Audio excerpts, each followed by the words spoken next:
امیر حمزہ کا ایمان لانا کوئی معمولی واقعہ نہیں تھا۔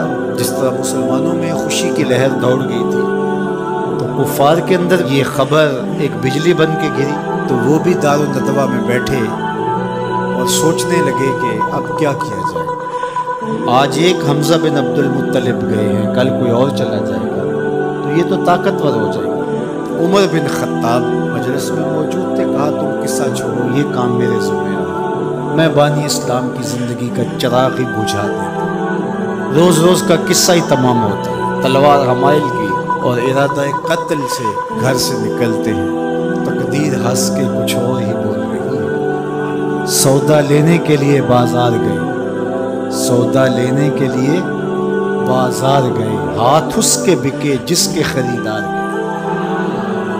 تلوار حمائل کی ہے، بانی اسلام کی زندگی کا چراغ بجھانے کی آرزو ہے، گھر سے نکلتی 22 سال کی عمر ہے، جوانی ہے، باکپن ہے، چہرے پہ جلال ہے، خطاب کا جری جواں بیٹا ہے۔ راستے میں ایک صاحب ملے، دیکھا اور کہا کہ کیا تیور ہیں اور ارادے کدھر گئے؟ کہا چراغ اسلام بجھانے جا رہا ہوں۔ کہا اس کی روشنی تو تمہارے گھر میں بھی پہنچ گئی۔ پوچھا کیا ماجرا ہے؟ کہا تمہاری بہن فاطمہ بنت خطاب اور تمہارے بہنوئی سعید وہ بھی اس آقا کے غلام بن گئے۔ بس غصے میں بہن کے گھر پہنچتے ہیں اور دروازے کو دستک دیتے، اندر قاری قرآن ان کو قرآن سکھا رہا ہے۔ اہل خانہ سمجھے عمر آئے ہیں اور تیور بھی اچھے نہیں ہیں، قاری کو کہیں گوشے میں چھپا دیا اور دروازہ کھولا۔ دروازہ کھولنے کی دیر تھی کہ بہن پہ ٹوٹ پڑے، مار دھاڑ شروع کر، تم سابی ہو گئی ہو، تم نے آباء و اجداد کا دین چھوڑ دیا ہے، مار مار کے ان کو لہو لہان کر دیتے ہیں۔ تو بہن بولتی ہے عمر سنو، تم خطاب کے بیٹے ہو نا، میں بھی خطاب کے بیٹے ہوں، میں بھی اپنے موقف سے ہٹنے والی نہیں ہوں۔ حیرت زدہ ہو جاتے ہیں اس عورت کے اندر یہ بجلیاں کیسے آ گئی؟ تو سوچنے لگے اور کہا اچھا جو تم پڑھ رہے تھے مجھے بھی سناؤ۔ کہا تمہیں پہلے غسل کرنا ہوگا، عمر بدن دھو رہے ہیں، میرا رب دل دھو رہا ہے۔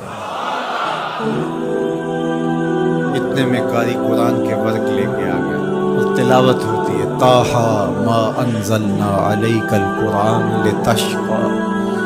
اے 14ویں کے چاند محبوب، ہم نے قرآن اس لیے نازل تو نہیں کیا تھا کہ آپ مشقت میں ہی پڑ جائیں۔ تلاوت ہوتی جا رہی ہے، عمر کی آنکھوں سے آنسو ٹپکتے چلے جا رہے ہیں۔ کہا عمر کی عمر برباد ہو گئی، چلو مجھے حضور کی چوکھٹ پہ لے چلو۔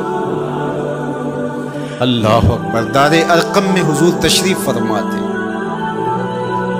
تلوار اس طرح حمائل کی ہوئی ہے اور اسی حالت میں حضور کی دہلیز پہ جا رہے ہیں۔ دروازے کے سوراخوں سے دیکھا صحابہ نے، کہا کہ عمر آ رہے ہیں، تلوار ہے ہاتھ میں۔ تو حضرت امیر حمزہ نے کہا گھبرانے کی ضرورت نہیں ہے، اگر ارادہ خیر سے آ رہے ہیں استقبال کریں گے، خوش آمدید کریں گے، بٹھائیں گے، عزت دیں گے، اور اگر ارادہ اچھا نہیں ہے تو اسی کی تلوار سے اس کا سر کاٹیں گے۔ دروازہ کھلتا ہے، عمر حضور کے سامنے آ کے بیٹھتے ہیں اور میرے حضور کہتے ہیں عمر ابھی وہ وقت نہیں آیا کہ تم اسلام لے آؤ، اور یہی وقت تھا عمر کے اسلام لانے۔ حضرت عمر کلمہ پڑھتے ہیں، اشہد اللہ الہ الا اللہ وحدہ لا شریک لہ واشہد ان محمدا عبدہ ورسولہ۔ جو ہی عمر کی زبان سے کلمے کی صدا سنتے ہیں صحابہ، اتنے زور سے اللہ اکبر بے ساختگی میں کہتے ہیں مکے کی گلیاں گونج اٹھتی ہیں۔